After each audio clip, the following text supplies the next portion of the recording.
Hello, this video is about values and how important values are, more so than color.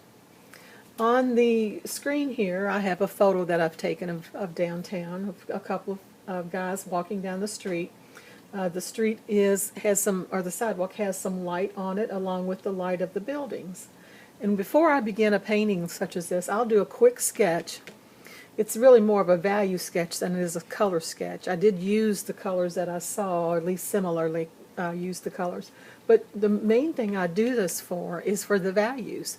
Am I getting the darks dark enough to make it look like this has a light struck sidewalk? And so that's why I use a value scale.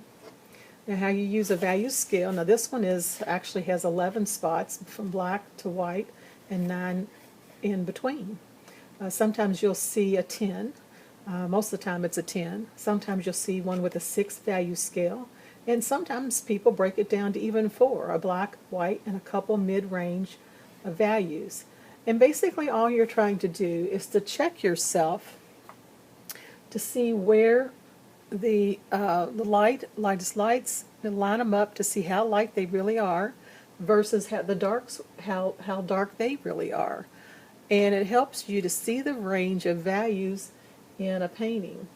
Now, the values are far more important than the color.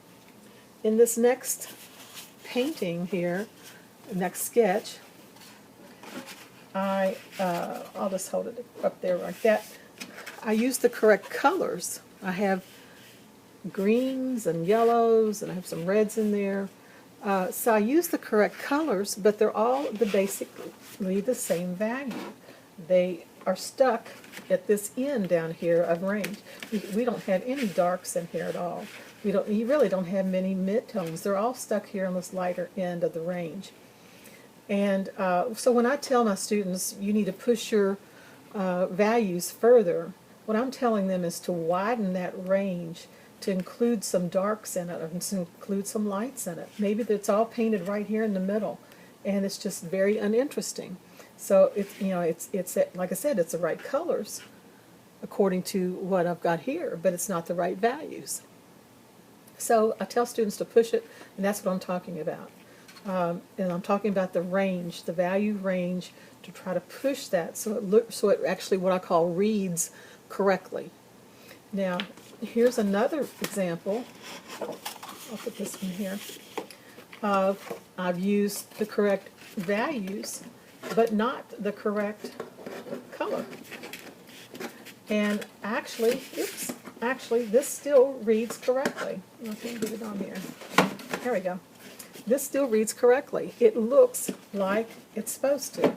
It does look like the light is striking the sidewalk in the front of this building, and this looks like it's in shade. And all that has to do with is values. It has nothing to do with the color. I've made blue trees, green trunks, purple buildings, pink on here.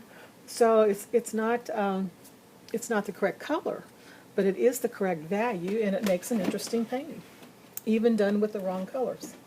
So this shows how dull and boring this can be when the ranges are too close together, and how much more vibrant this can be as a painting when the values are pushed to the far ends. Now you can see in here I've got some from this end, the darkest end, all the way to the lightest end.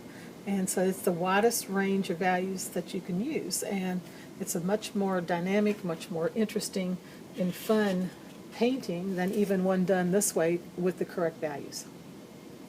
Anyway, that's what a value scale, the purpose of a value scale, and really the value of using values as a source and a tool to make your paintings more dynamic and more interesting.